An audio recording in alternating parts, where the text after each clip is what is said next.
सबका अभिनंदन। वेद विद्यापीठ digital platform का शुभारंभ और लोकार्पण समारोह में उपस्थित वहाँ के गोविंद गुरु जनजाति विश्वविद्यालय के कुलपति आदरणीय श्री प्रोफेसर I.V. त्रिवेदी जी, सचिव श्री डॉक्टर विशेष पांड्या जी और जो संचालन कर रहे हैं डॉक्टर नरेंद्र पानेरी जी, जो भी इसमें सहभागी हैं, ऐसे सभी सम्मानित और विद्वज्जन जिन्होंने मंगलाचरण किया, हम लोगों को आशीष दी, ऐसे विद्वज्जन मुझे आज बड़ी प्रसन्नता हुई कि वेद विद्यापीठ डिजिटल प्लेटफॉर्म का शुभारंभ हो रहा है और साथ ही साथ उसका लोकार्पण समारोह भी है। वेद विद्यापीठ नाम सुनते ही लगता है कि सही माने में इस स्थान पर वैदिक दृष्टि से एक अच्छी जानकारी रखते हुए अपनी आचरण, व्यवहार, संस्कार, संस्कृति के माध्यम से लोगों को अपनी तरफ आकृष्ट तो करेंगे ही, साथ ही साथ वेद के प्रति समर्पण भाव को भी अपने जानकारी के माध्यम से लोगों को आकृष्ट करने का प्रयास करेंगे। माँ त्रिपुर सुंदरी की दिव्य एवं पावन धरा पर भारतीय ज्ञान परंपरा के अक्षय भंडार वेदों के संरक्षण एवं संवर्धन के लिए प्रारंभ किए जाने वाले वेद विद्यापीठ के लिए छोटी काशी से विख्यात राजस्थान के बांसवाड़ा निवासियों को मेरी ओर से बधाई और हार्दिक शुभकामनाएं। गोविंद गुरु जनजातीय विश्वविद्यालय के कुलपति प्रोफेसर I.V. त्रिवेदी और उनकी टीम ने वेद विद्यापीठ की स्थापना के लिए जो प्रयास किए हैं वो अत्यधिक प्रशंसनीय हैं। मेरा यह मानना है कि वेद भारतीय ज्ञान विज्ञान की पहली सीढ़ी है। संपूर्ण भारतीय संस्कृति, कला, साहित्य, धर्म, विज्ञान और दर्शन वैदिक सिद्धांतों और उनकी भावधारा से ही अनुप्राणित हैं। सभी शुभ एवं मांगलिक कार्यों को प्रारंभ करने से पहले वेद के कुछ मंत्रों का ही पाठ होता है। यही मंत्र स्वस्ति वाचन है। स्वस्ति यानी कल्याण करने वाला। ऋग्वेद का यह सूक्त मुझे बहुत प्रिय है। आनो भद्राः कृतयो यन्तु विश्वतः। अर्थात हे प्रभु, हमें सब ओर से कल्याणकारी विचार प्राप्त हो। वेद शब्द का अर्थ ही है जो सनातन है, जो अपूर्व ज्ञानप्रद है और जिसमें अलौकिक विचारों का अमृत कोश है। इसीलिए मैं यह मानता हूं कि लौकिक और लोकोत्तर लाभप्रद कोई ग्रंथ है तो वह वेद है। अर्थात भौतिकता और आध्यात्मिकता को चरम पर पहुंचाने वाला अगर कोई ज्ञान है तो वेद है, और उसी से ही लोकोत्तर आनंद की अनुभूति भी होती है। भारतीय संस्कृत को मैं वेद संस्कृत कहता हूं इसलिए कि वेदों के प्रारंभ में 80,000 मंत्र कर्मकांड का निरूपण करते हैं और आदि में लिखा हुआ है अथा तो धर्म जिज्ञासा। यहीं से मानव जीवन का संस्कार प्रारंभ होता है। गर्भाधान से लेकर मृत्यु पर्यंत 16 प्रकार के संस्कारों का निरूपण वेद करते हैं। सरस्वती घाटी, सिंधु घाटी की सभ्यता के विकास के मूल में वैदिक दृष्टि और संस्कृति ही तो रही है। विश्व भर के विद्वानों ने वेदों में निहित हमारे ज्ञान पर शोध कर हमारी इस संस्कृति को सराहा है। लियो टॉल्स्टॉय महान मानवतावादी विद्वान कहे जाते हैं, परंतु उन्होंने खुद अपने लेखन में स्वीकार किया है कि वेद की ऋचाओं ने उन्हें अंदर तक प्रभावित किया और उसका उन पर प्रभाव रहा है। शोपेनहावर, हेनरिक जिमर आदि जर्मन विद्वानों की सुदीर्घ परंपरा वेद विद्या के अध्ययन से ही समृद्ध और संपन्न होती रही है। अथर्ववेद की भूमि सूक्त में आता है, भूमि मेरी माता है और मैं उसका पुत्र हूं। राष्ट्र को माता स्वरूप मानते उसे नमन करने के ऐसे भाव वेदों में सर्वत्र है। और इसीलिए कहते हैं कि अथर्ववेद में राष्ट्रीय एकता और अखंडता के स्वरूप को अगर देखना है तो अथर्ववेद का गहन अध्ययन करना चाहिए। भूमि के प्रति समर्पण का भाव हर कहीं दिखाई पड़ता है और उसके अंदर समरस होने की ये जो मानसिकता का निर्माण कहीं दिखाई पड़ता है, उस प्रकार के संस्कार कहीं दिखाई पड़ते हैं। तो अथर्ववेद को पढ़िए और अथर्ववेद के माध्यम से इन राष्ट्रीय एकता के सूत्र को अपने अंदर आत्मसात करके आगे बढ़िए, तो कहा जा सकता है कि सही माने में यही एक राष्ट्रवाद का एक अच्छा स्वरूप है। राष्ट्र को माता स्वरूप मानते हुए उसे नमन करने के ऐसे भाव वेदों में सर्वत्र हैं। इसलिए मेरा यह मानना है कि वेद राष्ट्रीयता की उदात्त भावना प्रदान करने वाले ज्ञान के महासागर हैं। इसलिए सभी राष्ट्रवासियों को चाहिए कि राष्ट्रीयता की भावना से ओतप्रोत वेदों की शिक्षा को हम व्यवहार में ग्रहण करें। वेद विद्यापीठ की स्थापना को इसीलिए मैं अत्यंत महत्वपूर्ण मानता हूं। मेरा यह भी मानना है कि वेदों में वर्णित संस्कार विधि के अनुसार यदि माता पिता अपने बच्चों को सुसंस्कृत करे तो बालक का सर्वांगीण विकास हो सकता है। यह बात मैं इसलिए कह रहा हूं कि समस्त शास्त्र, पुराण, इतिहास, रामायण, गीता और महाभारत आज जितने भी धर्म ग्रंथ हैं उनका मूल आधार वेद ही है। वेदों के बाद ही ये सब लिखे गए। हमारे जो 4 वेद हैं, ऋग्वेद, यजुर्वेद, सामवेद तथा अथर्ववेद, उन्हें ईश्वर का निश्वास कहा गया है, यानी ईश्वर द्वारा ही यह निर्मित है। समस्त जगत का निर्माण वेदों से ही माना गया है, इसीलिए इन्हें अपौरुषेय भी कहा गया है। मनुस्मृति के अनुसार वेद श्रुति है, यानी सुना हुआ ज्ञान। इसके बारे में कहा जाता है जो हमारे ऋषि मनीषी जो गहन तपस्या किए और तपस्या के माध्यम से जो आत्मानुभूति हुई और उसके जरिए से ईश्वर के स्वरूप की जो कल्पना हुई, उस कल्पना को मंत्रों में अव्यक्त ही उन्होंने किया। अब मंत्रों को बार बार अव्यक्त करते हुए किस माध्यम से हम इस शरीर को अनंत में विलीन कर सकते हैं, साक्षात्कार कर सकते हैं। और ऐसे सारे मंत्र अपनी अनुभूति के आधार पर उन्होंने पढ़ना शुरू किया। ये मंत्र ऋषियों मुनियों की अनुभूति है, अनुभूति जन्य ज्ञान है और अनुभूति जन्य ज्ञान के अंदर ताकत होती है, शक्ति होती है। शब्दों का प्रयोग भी उसी प्रकार का होता है। वेद में लोग कहते हैं आरोह अवरोह का बड़ा महत्व होता है। आरोह अवरोह उसी के ऊपर आधारित है और उसके अनुसार ही उसका प्रभाव पड़ता है। वो लिखित नहीं था, वो मंत्रोच्चार था, अनुभूति जन ज्ञान को अपने मुख के द्वारा उच्चरित किया हुआ ज्ञान था।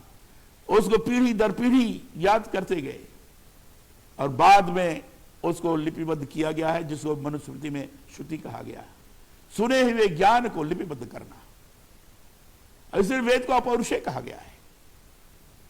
वेद अपौरुषेय है, कहते हैं भगवान का निश्वास है, जिसे इसके बारे में वर्णन किया गया है। समस्त जगत का निर्माण वेदों से ही माना गया है, इसलिए उन्हें अपौरुषीय भी कहा जाया है।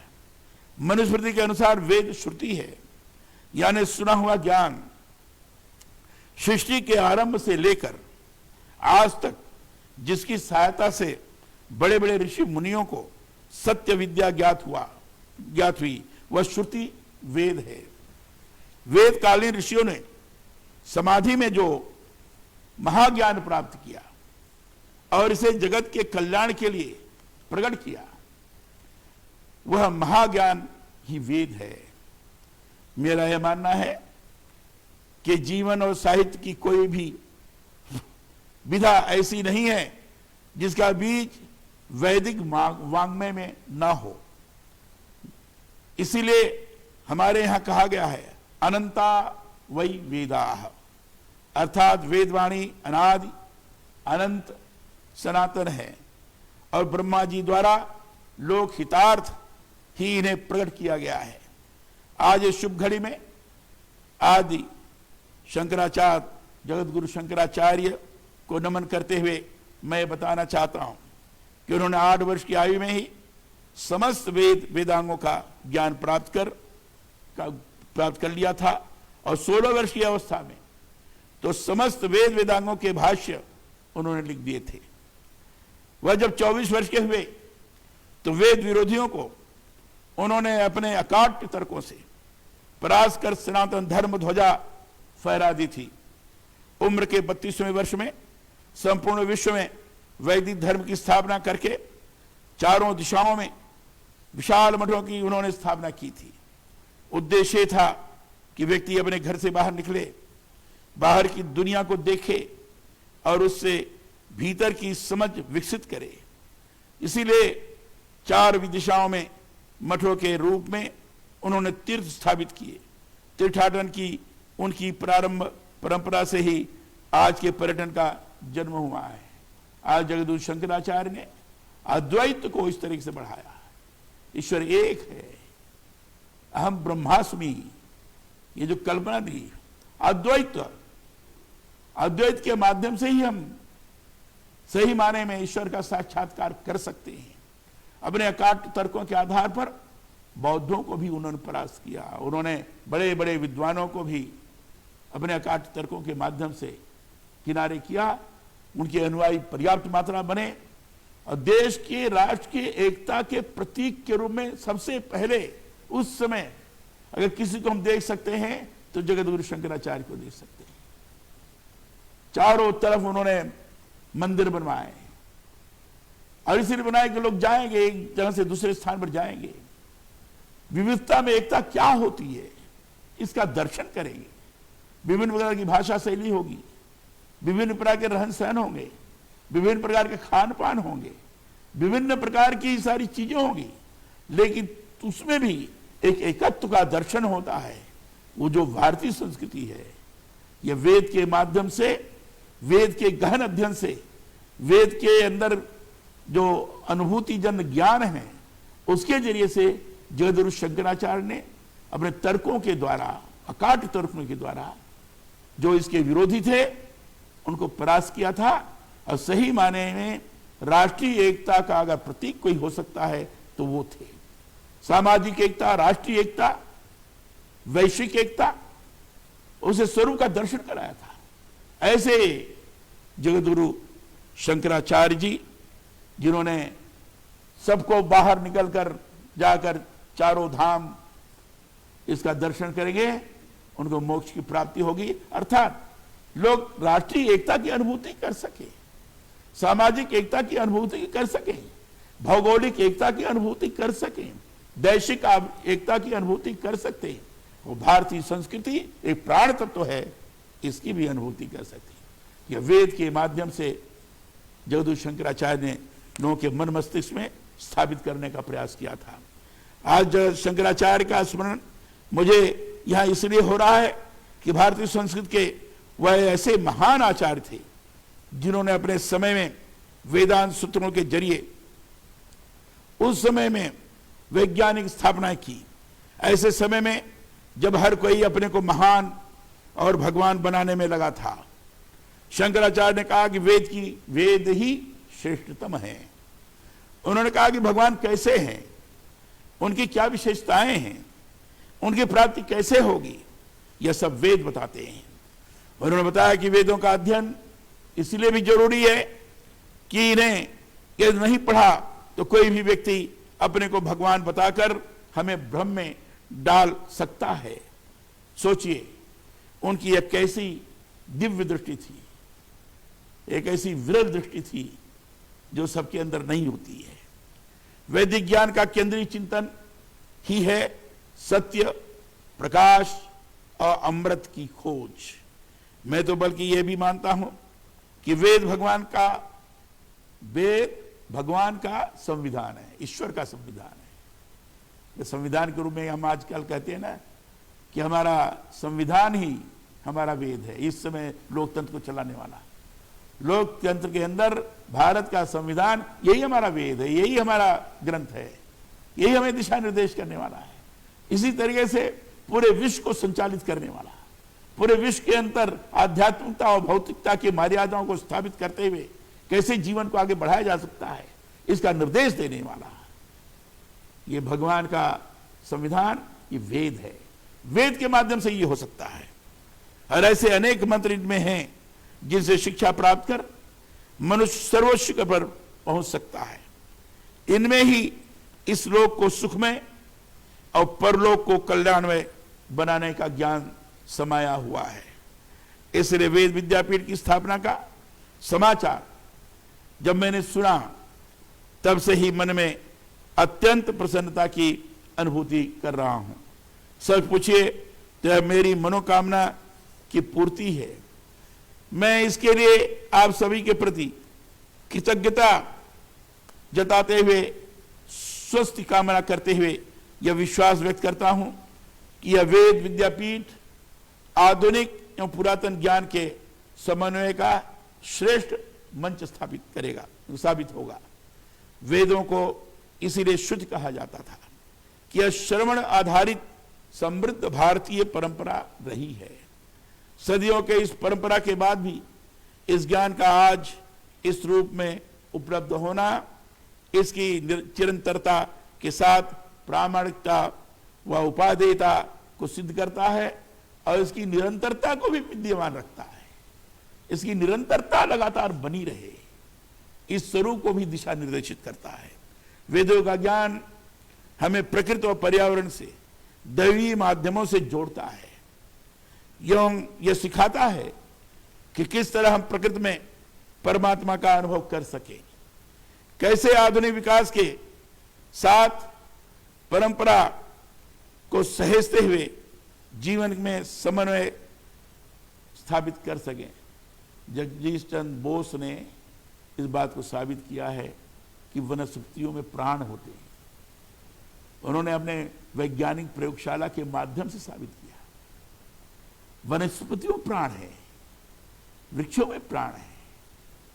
और कोई कहता कह रहे ऐसे कैसे कह रहे, तो नहीं, वो प्राण है, उसमें जीव है, प्राण तत्व को साबित करता है। इतनी वैज्ञानिक श्रेष्ठता वेद के अंदर विद्यमान थी। आज उसको इसके बीच में समन्वय स्थापित करने की आवश्यकता है। मुझे एक याद है कि विश्वविद्यालय की अधिकारिता के बांसवाड़ा, डूंगरपुर, प्रतापगढ़ जिलों में घने वन हैं। प्रकृति पूजा के अनुयायी जनजाति समाज की भी यहां बहुतायत है। मैं मानता हूं कि वेदों का ज्ञान परोक्ष रूप से आज भी इस जनजाति समाज में प्रकृति पूजा एवं औषध विज्ञान के रूप में मौखिक रूप से संरक्षित है। हमें बताया गया है कि बांसवाड़ा क्षेत्र में कुछ ऐसे गांव हैं जिस गांव में कोई संस्कृत में ही वार्ता होती है, संस्कृत में ही बोलते हैं। स्वाभाविक रूप से मंडन मिश्र का ध्यान आ जाता है। कहते हैं मंडन मिश्र के यहां जब जाकर पूछा गया कि मंडन मिश्र का घर किधर है, तो उनको बताया गया कि जहां पक्षी भी वे संस्कृत में बात करते हैं, जहां पूरा पर्यावरण ही संस्कृतमय हो, संस्कृत का उच्चारण हो, समझ लो वो गांव मंगल मिश्र का है, मंडल मिश्र का है और घर उसी के पास है। एक अद्भुत स्वरूप बांसवाड़ा क्षेत्र में हमें लगता है कि शायद इधर ही उस प्रकार का सृजन रहा होगा। इसलिए ये जनजातीय क्षेत्र वेदों से द्वारा ज्यादा आपूरित हैं, ऐसा मुझे अनुभव होता है। और निश्चित रूप से वहां जाकर हर क्षेत्र का दर्शन करना चाहिए, जिसका अभी वर्णन आदरणीय श्री त्रिवेदी जी ने किया और कहा कि यहाँ तो अनेक तीर्थ स्थल हैं। मां त्रिपुर सुंदरी हैं, कहते हैं कि त्रिपुर सुंदरी वहां जाने के पश्चात स्वाभाविक रूप से दिखाई पड़ता है कि कैसे कैसे विनाशकारी राक्षसों का उन्होंने नाश किया था, उनका संहार किया था, नकारात्मकता को कैसे ध्वस्त किया था, लोगों के अंदर सकारात्मक का भाव जागृत हो, देवत्व की भावना का निर्माण हो, उसको एक तरह से दिशा निर्देश किया था। ऐसी त्रिपुर सुंदरी और भी कई ऐसे क्षेत्र हैं जहां अगर दर्शन करिए तो उस प्रकार की अनुभूति होती है। वेद विद्यापीठ के माध्यम से यह परंपरा न केवल संवर्धित होगी अपितु समाजों में समन्वय भी स्थापित होगा, जो वर्तमान युग की महती आवश्यकता है। मेरे ध्यान में लाया गया है कि बांसवाड़ा में नागर ब्राह्मण समाज में आज भी ऋग्वेद की सांख्यान शाखा की ऋचाओं के सस्वर गान करने वाले ज्ञाता लोग हैं, जो पूरे भारतवर्ष में कदाचित यही विद्यमान है। मुझे विश्वास है कि सांख्यायनी शाखा के संरक्षण और सामवेद के मंत्रों के गायन की परंपरा को पुनर्भव करने में वेद विद्यापीठ का महत्वपूर्ण योगदान होगा। वेद विद्यापीठ की स्थापना बागर कांठल के लिए ही नहीं अपितु संपूर्ण राजस्थान, गुजरात और मध्य प्रदेश प्रांत के लिए शुभ फलदायी होगा। इससे सामाजिक, आर्थिक और आध्यात्मिक उन्नति का मार्ग प्रशस्त होगा। वर्तमान कोरोना महामारी में डिजिटल माध्यम एक उपयोगी व आवश्यक संप्रेषण साधन बन चुका है। इसलिए वेद विद्यापीठ द्वारा डिजिटल माध्यम से विद्वज्जन का सारस्वत आतिथ्य प्राप्त करने हेतु प्रयास श्लाघनीय है। इस महनीय कार्य में संलग्न वेद विद्यापीठ के निदेशक डॉक्टर महिपाल सिंह राव एवं सचिव डॉक्टर विशेष पांड्या जी सहित विश्वविद्यालय के सभी अधिकारी व कार्मिकों को मैं बधाई देते हुए यह अपेक्षा रखता हूं कि परिस्थितियों के सामान्य होने पर वेद विद्यापीठ के कार्यक्रमों में प्रत्यक्ष भाग लेने का सुखद अवसर प्राप्त होगा। धन्यवाद। जय हिंद।